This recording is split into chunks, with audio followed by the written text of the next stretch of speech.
Shalom, selamat pagi Bapak Ibu yang dikasih Tuhan. Apa kabarnya? Kiranya kasih setia yang berasal dari Tuhan terus menopang kehidupan kita hari lepas hari. Amin. Bapak Ibu yang dikasih Tuhan, mari di pagi hari ini sebelum kita akan mendengar, merenungkan kebenaran firman Tuhan, kita akan memulai di dalam doa sebagai persiapan kita untuk kembali mendengar kebenaran firman Tuhan. Mari kita buka di dalam doa. Bapa yang baik, kami mengucap syukur untuk pagi yang Tuhan beri, karena kasih setia Tuhan akan kami rasakan, tangan Tuhan akan menopang dan memberikan kami kekuatan. Berkati Tuhan, sehingga sekali lagi nama Tuhan dipermuliakan. Dalam nama Tuhan Yesus, Allah yang mengasihi kami berdoa dan mengucap syukur. Amin. Bapak Ibu yang dikasih Tuhan, di pagi hari ini kita akan merenungkan kebenaran firman Tuhan yang terambil di dalam Maleakhi 3 ayatnya yang ke-10. Maleakhi 3 ayatnya yang ke-10, demikian firman Tuhan, bawalah seluruh persembahan persepuluhan itu ke dalam rumah perbendaharaan, supaya ada persediaan makanan di rumahku. Dan ujilah aku firman Tuhan semesta alam, apakah aku tidak membukakan bagimu tingkap-tingkap langit dan mencurahkan berkat kepadamu sampai berkelimpahan.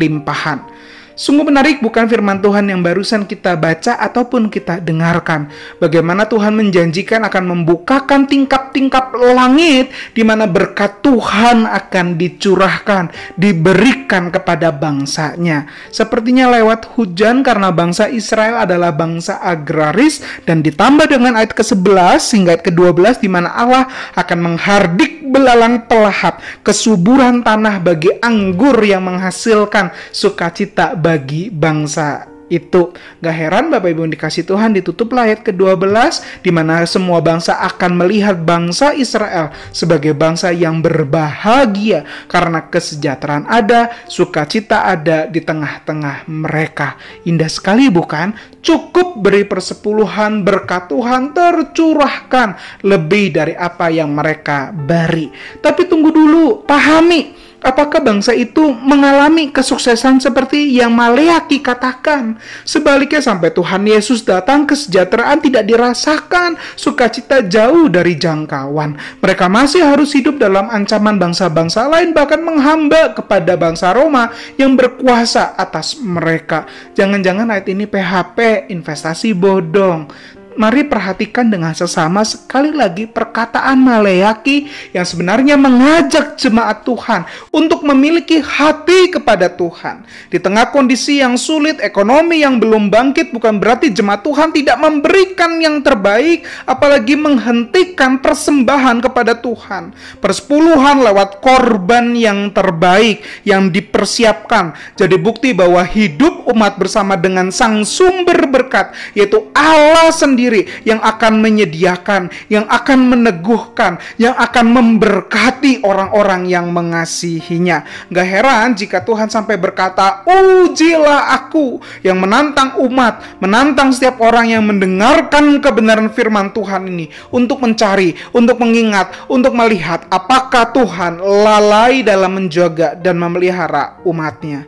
Jelas persembahan yang Allah minta bukan soal materi, tetapi hati yang ingin mengenalnya, hati yang terpaut kepadanya, yang ingin terus memberikan yang terbaik karena Sang Sumber berkat hidup di dalam kehidupannya. Jadi adakah hari ini kita masih hidup di dalam ketakutan, kegentaran, kekhawatiran akan masa depan?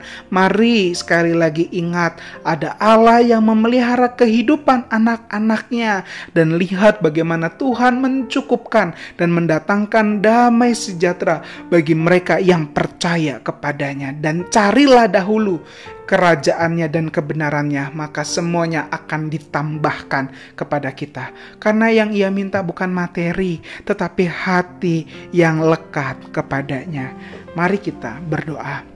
Bapa yang baik, kami mengucap syukur untuk kebenaran firman Tuhan yang kembali menyegarkan kami di tengah kondisi kehidupan yang mungkin menakutkan, menyeramkan, belum penuh dengan kepastian. Tapi kiranya Tuhan, kami mau memberikan yang terbaik karena kami sadar bahwa Allah yang kami sembah adalah Allah yang hidup, Allah yang beserta, Allah yang memberkati, dan Allah yang menuntut hati yang lekat kepadamu.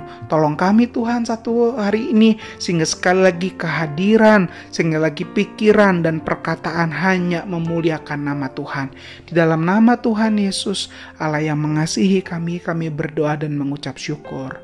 Amin. Selamat menjalani hari ini dengan hati yang dipersembahkan kepada Tuhan. Soli Deo Gloria.